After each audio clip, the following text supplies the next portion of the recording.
GOOGLE+ waa barnaamij cusub oo markaasi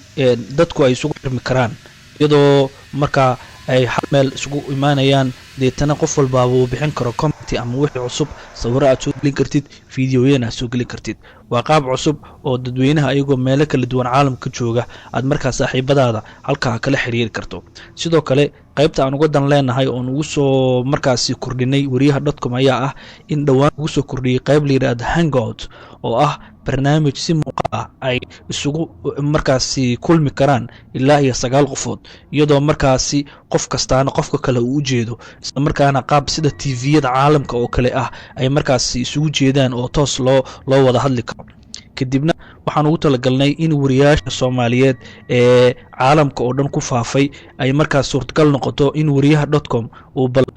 mar uu 9 qof uu doodo iyo barnaamijyo iyo iswaraysi iyo hal qof walba uu joogo iyo nolosha cusub iyo waxyaabahaas aan ka sheekaysano deetana halka aan isugu soo xirano haddaba si fudud aad barnaamijkaas uga qayb gasho waxaad u baahan tahay laba arrimood midda koowaad waxaad u baahan tahay in computerkaagu uu leeyahay camera mid labaadna waxaad u baahan tahay inaad haysato microphone aad ku hadli karto labadaas arrin markaad hesho waxa suurtagal ah inaad ku xiranto GOOGLE+ haddii aadan fikir guud ka haysan GOOGLE+ waxaad furtaa browserkaaga ama internetkaaga deetana waxaad ku qortaa google.com deetana sida caadiga ahayd korka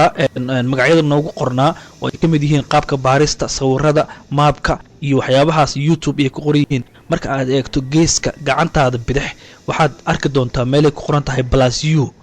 taasoo ah GOOGLE+ka aan ka hadlayno waa plus iyo adiga GOOGLE+ iyo adiga oo markaasi ah in markaa GOOGLE+ aad ku biiri karto haddaad rabtid si fudud inaad u samaysato isla markii meeshaas ay ku qoran tahay u ayaad click ku siinaysaa deetana wuxuu ku weydiinayaa inaad emailkaaga gelisid kadibna sida halkan aad ugu jeedo qaybtan GOOGLE+ka ee hadda aan ka hadlayno waxay ka kooban tahay qayb la yiraahdo circles oo ah qaybta aad dadka oo dhan hal mar ay soo wada gelayaan xayndaabkaas la soo wada gelayaa deetana qof kastaaba halka ayuu fikirkiisa ka dhiibanayaa qayb games ay leedahay qayb kale streaming ah oo ah waxyaabaha dadku ay isweydaarsanayaan in markaa aad ku xiri karto website-kaaga oo halka lagala socon karo marka qof click uu siiyo uu arkayo waxyaabaha markaas aad soo gelinayso qayb events ay leedahay qayb sawirada ku daabici kartid iyo barnaamijka aan uga gon leenahay oo hadda ujeedadeenu ay tahay oo la yiraahdo hangouts barnaamijkaas ayaa wuxuu yahay barnaamij si muuqaal ah isugu xireeya toos nool marka laga daawanayo inta qof boqolaalka ah ee ku jirta circleska ku jirta ay toos ku daawanayaan wax halka aad sameynayso si muuqaal ah haddaad rabtana aad toos ugu xiri karto YouTube-kaaga haddaad YouTube leedahay marka kadib waxaad gelinaysaa diiwaan gelinaysaa marka sidaa darteed wariyaha.com waa uu fududeeyay waxaana qaybtaasi aan idiin saarnay marka aad boqoto website-ka wariyaha.com deetana halka waxaad ka arki doontaa qayb ay ku qoran tahay ad kadibna si fudud ayaad waxaad leedahay ad kadibna wuxuu ku keenayaa halkan profile-kan uu ku keenayaa oo ah halkaan platform-ka ah oo aan ku wada kulmi doono deetana meesha kore waxaa ku qoran join GOOGLE+ kadibna click ayaad siinaysaa kadib halkaa waxaad gelinaysaa sida caadiga inaad gmail gelaysid oo kale gmailkaaga deetana waxaad ku qoraysaa passwordkaaga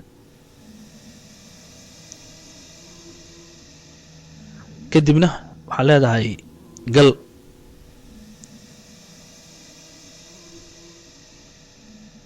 kadib halkaan markuu ku keeno sidaa u jeedid wuxuu ku leeyahay profile samayso marka si aad profile u samaysato inta badan waxaa muhiim ah in maaragtay meesha magacaaga uu sida ay Google-ku ay ku talinayaan in halkan uu noqdo magacaaga marka magacaaga oo kale inaad gelinaysaa xasan intan waxaad gelinaysaa cabdi oo kale magacaaga haddii kasoo wax kale ku ahaa waa bedelaysaa si magacaaga uu noqdo deetana inta waxaad dooranaysaa waxa aad tahay rag ama dumar kadibna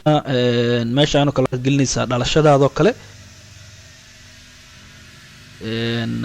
intana checktaas waa saaraysaa deetana waxaa leedahay update